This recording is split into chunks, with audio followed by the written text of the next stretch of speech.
what's up guys? Assalamualaikum. Selamat datang ke channel Hakim News. Baik, pada episod kali ini saya ingin menceritakan tentang seorang penggusti yang diberi gelaran The Vipers, Randy Orton. Baik, sebelum sambung tengok video ini, apa kata like, subscribe dan tekan butang loceng di sebelah butang subscribe. Andai kata ada video-video baru, korang bolehlah dapat di notification korang. Baiklah, nantikan cerita daripada saya. Stay tuned.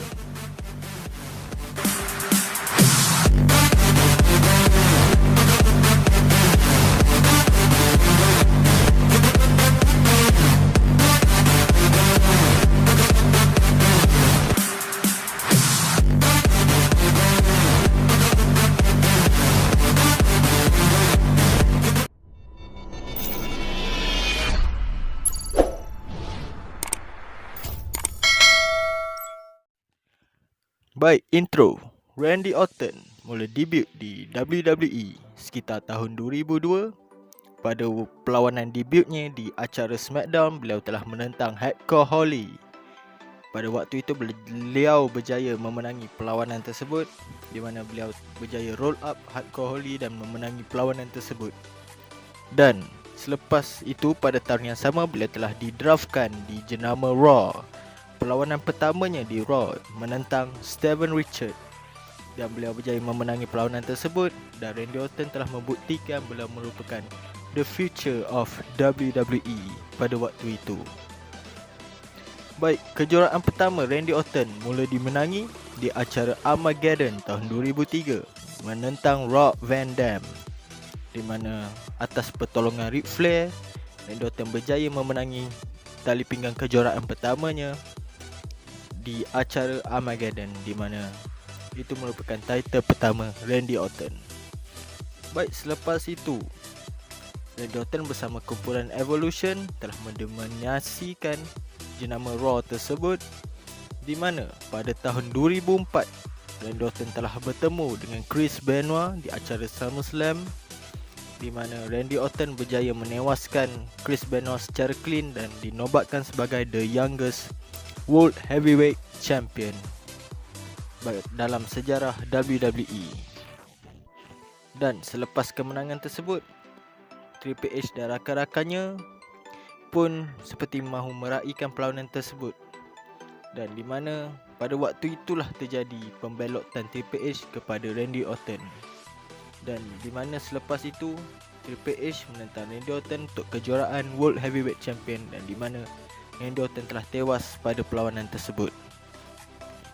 Baik, ingin dijadikan cerita, pada awal 2005 Randy Orton telah feud dengan The Undertaker, dan mereka telah bertemu di WrestleMania 21, di mana perlawanan yang sangat hebat.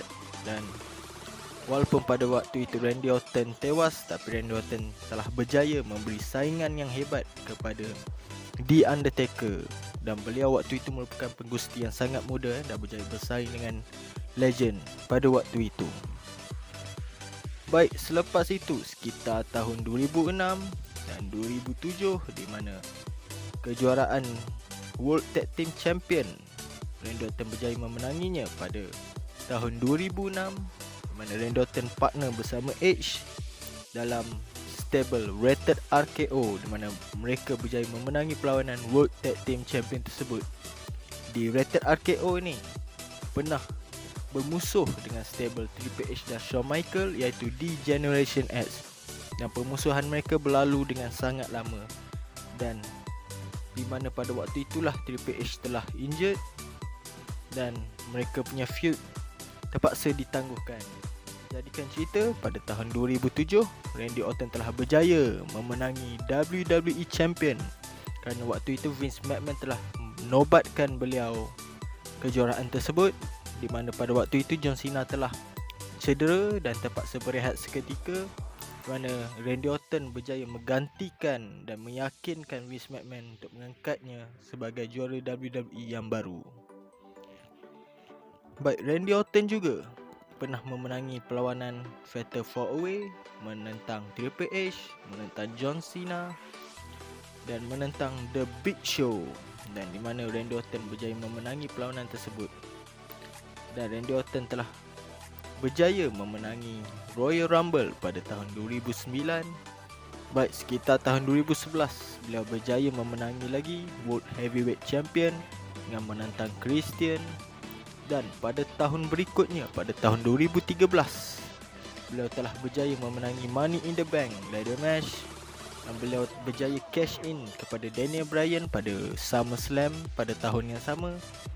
Dan beliau juga berjaya memenangi World Heavyweight Champion menentang John Cena di acara TLC pada tahun 2013. Dan beliau dinobatkan sebagai juara berganda WWE Champion dan World Heavyweight Champion. Sehinggalah pada 2017, beliau telah menyertai The White Family dan berjaya memenangi SmackDown Tag Team Champion dengan mengalahkan Rhino dan Heath Slater. Dan beliau juga berjaya memenangi sekali lagi Royal Rumble pada tahun 2017.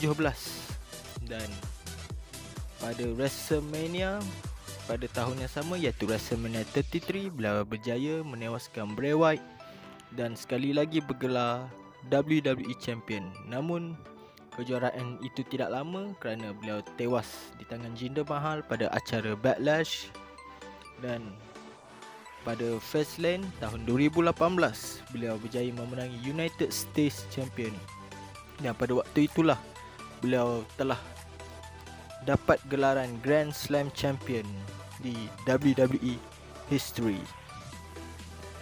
Baik, nama Randy Orton terus meningkat naik dan sehingga kini beliau tetap dipush sebagai penggusti yang anti-hero, di mana beliau tidak baik dan beliau tidak jahat, dan semua opponent harus berhati-hati dengan beliau.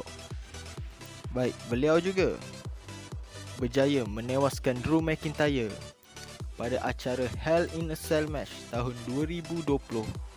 Dan pada waktu itu telah menampakkan yang beliau berpotensi lagi untuk memenangi kejuaraan WWE. Baik, untuk rekod, Randy Orton berjaya bergelar juara WWE sebanyak 14 kali, Intercontinental Champion sebanyak sekali, United States Champion sekali, World Tag Team Champion sebanyak 2 kali, SmackDown Tag Team Champion sekali, Royal Rumble berjaya memenangi pada 2009 dan juga tahun 2017. Beliau juga berjaya memenangi Money in the Bank ladder match pada tahun 2013. Mungkin suatu hari nanti Randy Orton akan retire, tetapi buat masa sekarang ni kita nampak perjalanan kariernya yang masih rancak dan mungkin beliau mampu memenangi World Champion sekali lagi. Baik, itu saja informasi saya tentang The Viper Randy Orton. Nantikan next video daripada saya. Jangan lupa like, subscribe dan share saya punya channel. Dan jangan lupa tekan butang notification sebelah butang subscribe supaya tak terlepas saya punya next video. Baik guys, jumpa lagi. Assalamualaikum. Bye.